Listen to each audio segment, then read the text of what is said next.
May 25th, 1977. A day that changed the world forever.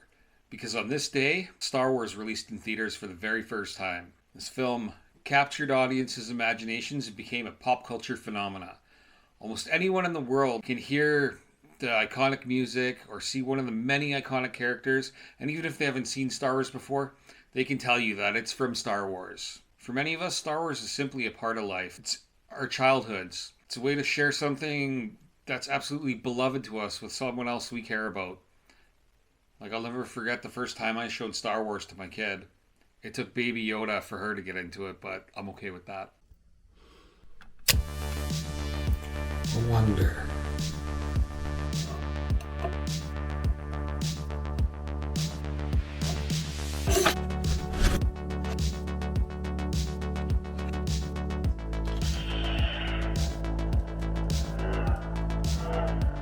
We had a lightsaber, I could snick, snick, snick. Whoa, Jedi!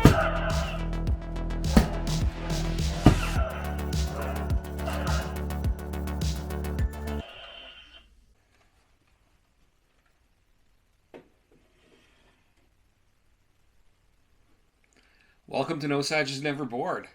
It's Star Wars Day, so may the 4th be with you. We celebrate Star Wars Day on May the 4th because who doesn't love a good pun? The earliest recorded use of the phrase May the 4th be with you was printed in the Evening News in the United Kingdom when there was an advertisement printed congratulating Margaret Thatcher on winning the election to become Prime Minister. May the 4th be with you, Maggie. Congratulations. But for me, when I hear Margaret Thatcher, only one thing comes to mind. Baseball, cold shower. Give it up, Mr. Powers. Margaret Thatcher naked on a cold day. Margaret Thatcher naked on a cold. Margaret Thatcher naked on a cold day. Anyway, some other examples of May the 4th. There's that episode of Count Duckula called The Vampire Strikes Back, and when referencing the date, one of the characters says, May the 4th be with you. What's the date today? The date, it's May the 4th. Why? Then May the 4th be with you. May 4th, 1994. During a UK Parliament debate, the phrase was said as part of a defense. Now, astrophysicist Jeannie Cavallos used the saying in her 1999 book, The Science of Star Wars. In 2008, Facebook groups appeared and began celebrating Luke Skywalker Day, and they would use the catchphrase, May the 4th be with you. In 2011, we saw the first organized Star Wars Day celebration in Toronto, Ontario, Canada, no less, at the Toronto Underground Cinema. By 2015, Star Wars Day was even being celebrated in space, with astronauts on board the International Space Station watch the movies in space. I think that's kind of really cool, actually. On May 4th, 2023, Princess Leia herself, Carrie Fisher, was finally honored with a star on the Hollywood Walk of Fame. Over the years, Star Wars Day has been adopted by fans around the world and naturally embraced by Disney, who currently owns Star Wars, as well as other companies tied to Star Wars in one way or another. And they celebrate like any large corporation would, by offering the fans sales. Though Disney loves to release new things on Star Wars Day, be it a new show, a game, a trailer, just anything they can to kind of push it out into fans' minds on the day when everyone's already thinking about Star Wars. In celebration of Star Wars Day, I'd like to share the visit G and I made to the Unofficial Galaxies exhibit that we attended when it passed through town. The Unofficial Galaxies is said to be one of the largest private collections of Star Wars memorabilia in the world, showcasing 134 exhibits in 22 scenes. We had an absolute great time walking through and checking everything out. We are at a Star Wars exhibit. Yeah, it's like a personal memorabilia or largest collection or something like that. Yeah, it's like the Unofficial. It's not affiliated with Disney. It's just like a private collection that tours. And, well, we're pretty early into it, as you've seen, and it's pretty cool so far.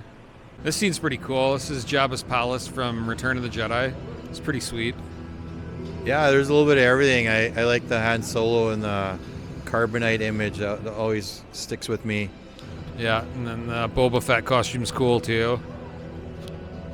Guess that would be Luke right before he goes into Jabba's palace. TIE fighter pilot. And a little Jawa. Ooh, Dee-dee. Good old Tusken Raider.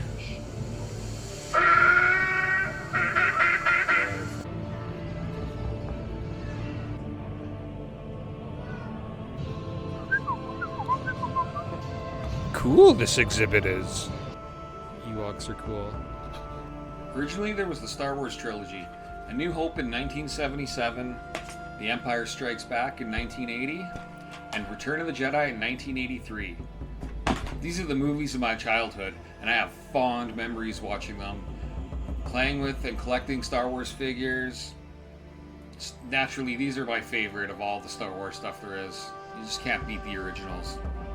It's Watto behind us.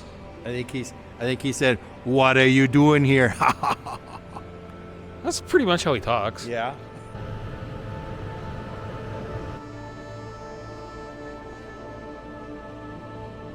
I guess that's actually Jango Fett. I think it's safe to say I'd be a little short for a stormtrooper. Jar Jar Binks and Admiral Akbar. Come on, you want to see it? Misa Jar Jar Binks. Misa, the most annoying character in Star Wars. Although I will say, if you've ever heard the theory that Jar Jar was supposed to be a Sith Lord, it's a compelling theory. Next up was the prequel trilogy. We had The Phantom Menace in 1999, Attack of the Clones in 2002, and Revenge of the Sith in 2005. I enjoyed them when they came out, but I didn't love them like the original trilogy. They definitely have grown on me over the years though, and I actually really, really like them now. It was also in this era that we got the animated Clone Wars shows and movies, which expanded this era even more. And there were a ton of games that came out around this time too. It was a good time to be a Star Wars fan. Then one day in 2012, George Lucas sold Star Wars to Disney for a couple truckloads of money. I don't blame him, but now we enter the most divisive era of Star Wars ever, the sequel trilogy. In 2015, we got The Force Awakens. In 2017, we got The Last Jedi. And in 2019, The Rise of Skywalker. I personally have mixed feelings about these movies, as I'm sure many do. But you know, Disney's gonna Disney.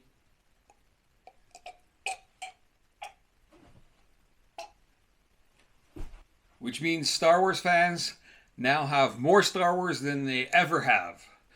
With even more movies such as 2016's Rogue One and 2018's Solo: A Star Wars Story. The former taking place right before A New Hope, and in my opinion was a very fun and entertaining movie, and the latter being a Han Solo origin story. In the Disney Plus era, there have also been countless animated TV shows, with the final season of The Clone Wars, The Bad Batch, Star Wars Rebels, Tales of the Jedi, Star Wars Resistance, Young Jedi Adventures, and I'm sure I'm missing some in there as well. It's not just animated shows either.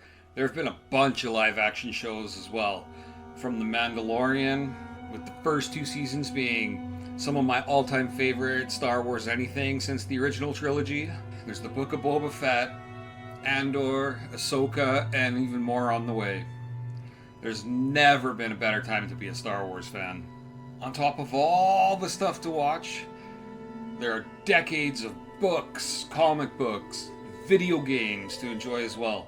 Not to mention Star Wars is one of the most heavily merchandised franchises of all times, so there's things Star Wars for any collector out there, or anyone who's not even a collector, but you gotta have something of Star Wars in your house, even if it's a freaking toaster. Okay, so we just finished up at the Unofficial Galaxies, I think that's what it's called, which it was pretty cool. It's always fun to like check out like movie props and stuff. I'm a big movie geek, so it's definitely an area of interest for me. I thought it was fun. Yeah, it was pretty fun. They got pretty much all the big main characters in there and whatever statues and stuff like that. So it was kind of cool to see all that. Yeah, it's definitely fun to just walk her through and stuff. So yeah, if it hits a town near you, it's probably worth your time to go take a look if you're a Star Wars fan. It kind of put me in the mood to watch the movies, so a binge may be happening soon. I haven't seen those as many times as you have, but yeah, it might be worth it to go through number 1 through 9 and see how it all ends up. All of that is to say I love Star Wars, so I choose to celebrate Star Wars Day every year, but I don't only observe the 4th. I celebrate right until Revenge of the 6th, because why not stretch it to 3 days? If you love Star Wars as much as I do, please use the Force and click that like button, or share with a friend that also loves Star Wars. And leave a comment down below. Let me know what your favorite Star Wars movie, show, book, or video game is. I'm always curious, and there's so much out there. I've definitely missed something. I haven't read most of the books, so if there's one that I have to absolutely read, let me know. So I say celebrate Star Wars, whether it's a binge watching session, or playing some games, reading a book, or heck, even enjoying a Star Wars themed snack. Blue milk, anyone? Until next time, I'm Nosaj. Remember, boredom is a choice, and may the Force be with you, always.